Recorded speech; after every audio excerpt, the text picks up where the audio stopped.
Hello hi ఇదిగోండి చిట్టి బాదుషా స్విమ్లో పెట్టేసేసుకున్నాను.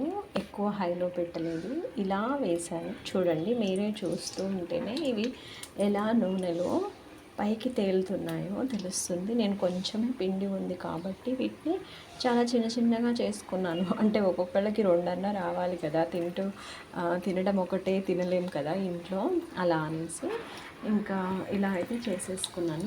చూడండి, అలా చూస్తూ ఉంటే నూనెలో మంచిగా పైకి తేలొచ్చేస్తాయి. మనం ఏం కంగారు పడాల్సిన అవసరమే లేదు.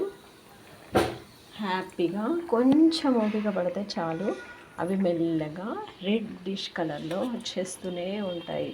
అందుకని ఇంకా మనం ఏంటి కొంచెం పేషెన్సీ పెట్టాలి. అలా చూస్తూ ఉంటే ఇది మైదా కదా, గోధుమ పిండి అయితే వెంటనే రెడ్ అయిపోతుంది.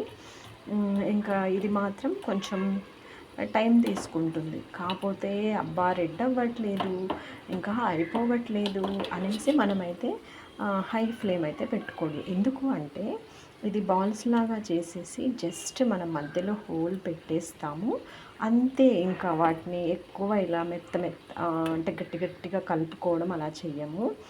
ఆ లోపల ఉన్న పిండి అంతా ఉడకాలి.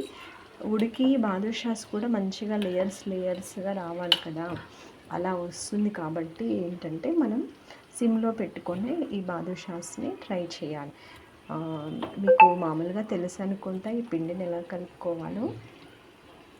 కొంచెం మైదా పిండిలో బేకింగ్ పౌడర్, బేకింగ్ సోడా వేసేసి కలిపేసేసుకొని కొంచెం పిండి ముద్ద కావటానికి మీకు కర్డ్ కావాలంటే వేసుకోవచ్చు, అదర్వైజ్ నెయ్యి వేసుకోవచ్చు.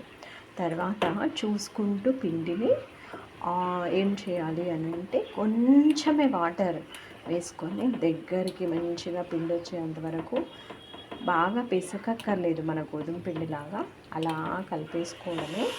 తర్వాత మంచి డో అయిపోతుంది. మన బాదుషా మన ఇది ఉంటుంది కదండి, గులాబ్ జామ్స్ అలా అయిపోతుంది.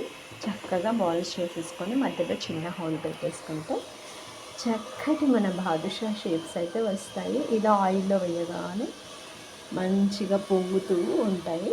కొంచెం చిన్నగా టర్న్ చేసుకోండి. ఇలా పైకి వచ్చేసాక చూడండి, ఇలా కొంచెం రెడ్డిష్ కలర్ అయితే వస్తాయి. ఇంక ఇప్పటి నుంచి స్టార్ట్ అయిపోతుంది అవ్వడం అయితే. ఇదండి, please subscribe my channel. Try badusha in summer. Okay, ఇదిగోండి చక్కెర పాకంలో కూడా వేసేసాను. Okay then bye, enjoy your day.